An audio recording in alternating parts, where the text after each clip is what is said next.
সরস্বতী পুজোর আগে ড্রয়িং ক্লাসে বাচ্চাদের আঁকা শেখালাম সরস্বতী ঠাকুর। কিছু সিম্পল প্রসেসেই আমি ওদের আঁকাটা শেখানোর চেষ্টা করছিলাম, যাতে খুব সহজেই ওরা শিখতে পারে।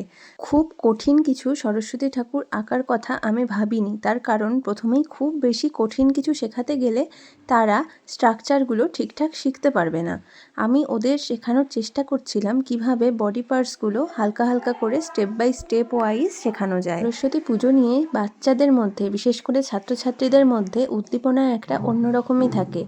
ওদের মধ্যে শুরু হয়ে গেছে কে কোন শাড়ি পরে আসবে, কে কোন পাঞ্জাবি পরে আসবে, কোথায় কোথায় ঘুরবে, এছাড়াও সরস্বতী পূজায় স্কুলে কেমন করে সাজানো হবে তা নিয়ে ওদের মধ্যে প্ল্যান শুরু হয়ে গেছে। আমার সঙ্গে গল্পও করে, ম্যাম এই রঙের শাড়ি পরবো, তুমি কোন রং শাড়ি পরবে।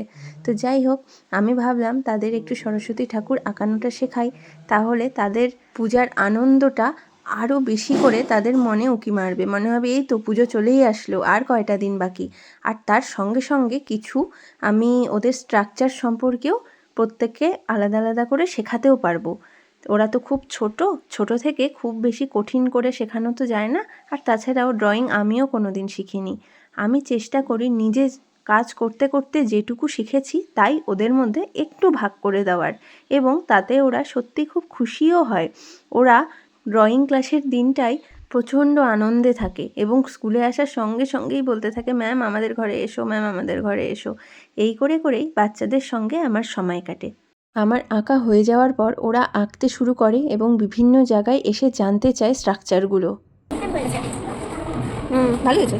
দুটো দাও, ঠিক করতে হবে। এই রাজা সেটি মুখটা গলাটা এরকম হতেই পারে, তবে এই জায়গাটা একটু মোটা হবে। হ্যাঁ, গলাটা বাড়িয়ে আছে এরকম হতেই পারে, কিন্তু মুখটা তো সরু হবে না। আর ঠোঁটটা একটু লম্বা আর কার্ভ হবে।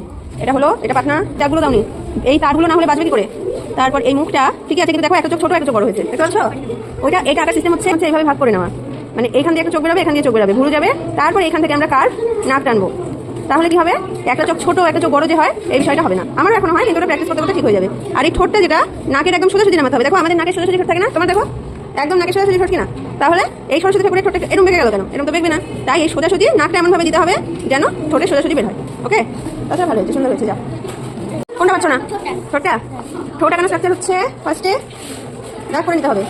দুদিক থেকে আমাদের চোখ বেরোলো, চোখ তো পারো, মাঝখান থেকে নাক বেরোলো। এবার নাক আঁকার সময় আমাদের হচ্ছে এখানে একটা কোনা করে দিতে হবে আগে, তারপর শেপ করবো। ঠিক আছে? তারপর যেমন নাকের শেপ আছে কেমন দিতে চাও না চাও, কিন্তু ফার্স্ট পার্ট হচ্ছে কোনা করা। আর ঠোঁটের ক্ষেত্রে এই কোনা বরাবর একটা দাগ নিয়ে একটা পুঁতি দিতে হবে। ঠিক হবে? এবার ঠোঁটটা ভালো করে দেখো, 1 2 3 4 5 6, ক্লিয়ার? এবার 7 8। এই তো এইভাবে নতুন নতুন জিনিস শিখতে শিখতে ও শেখাতে শেখাতেই চলে আমাদের ড্রয়িং ক্লাস।